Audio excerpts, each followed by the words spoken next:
Hey guys, Ed here, and today I'm going to talk with you a little bit about some of the most valuable games in my collection. I was actually tagged by Mr. Dude 206 to name off the top 5 most valuable games in my collection, but it didn't start off that way. This tag actually started off with Retro Remix Nation, and he wanted to know the most expensive games in your collection over $40, and he wanted you to name them off in order. Now, it would take me 4.5 hours to do that with my collection, so fortunately for me, somewhere along this particular tree of the tag, Longshot switched it up to the top 5. Actually, he had previously done a top 5, so he did top 5 more most expensive games in his collection, or something to that effect.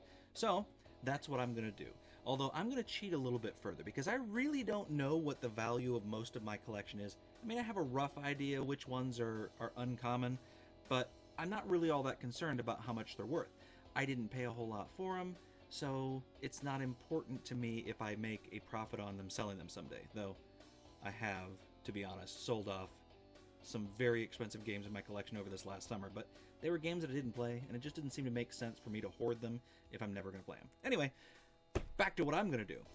I am going to narrow it down. I'm going to do the top 5 most expensive shoot-'em-ups, I think, in my SEGA Genesis collection. And I'm going to start off with this one here. This is Gary's. Now, I picked this up several years ago. I did a pickup video on it. It was a lot of like 35 or 40 games that I got at a Goodwill. I walked into the front of the Goodwill and there was this case just filled with SEGA Genesis, Nintendo, and Super Nintendo games. I picked the whole thing up for, I think it was $40, somewhere around there, and this game itself was worth more than I paid for all of the games combined at the time. So, awesome. That was great.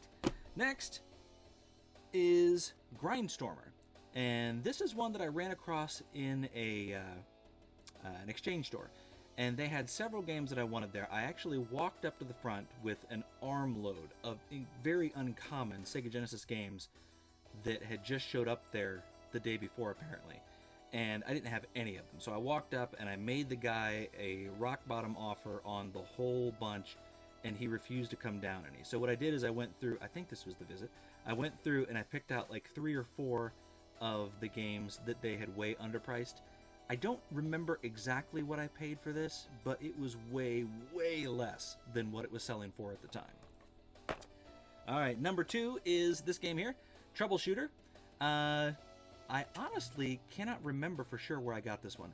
I think I got it from Bree Software, along with a whole bunch of other games, but I can't remember.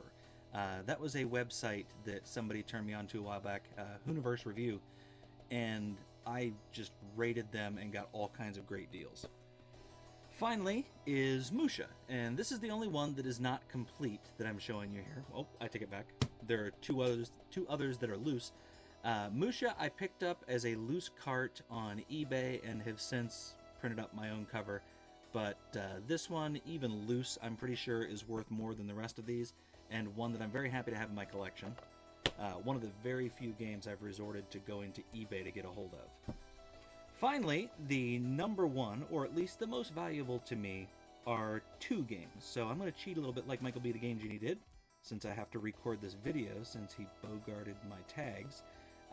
Number 1 is Twinkle Tail 2, or Twinkle Tail, not Twinkle Tail 2, I'm sorry, this is Twinkle Tail. And number 2 is Troubleshooter 2. Now, these 2 games are not necessarily that valuable. What makes them valuable to me is that Mr. Dude 206, the gentleman who tagged me, made these games for me.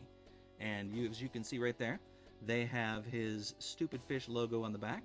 So, number 1 for me is Troubleshooter 2 and Twinkle Tail, both of which were made for me by Mr. Dude 206. So thank you very much, Mr. Dude 206. I don't know if he's still making these, but you know, if you ask really nice and maybe throw some money his way, he might make some for you. Now, on to the folks that I'm going to tag. I'm going to tag Tony, ElectricAdventures, Dave, Longboys Post 1975, and KidShoryuken, or Jim. I'm interested to see what you guys have, but as usual, I don't like to pressure people into doing tag videos. If you want to, feel free. I'm certainly interested in seeing what you have. And I thank you for watching this video, because I don't do many. I'll see you later. Maybe. If somebody else tags me in a video, then I feel obligated. Bye.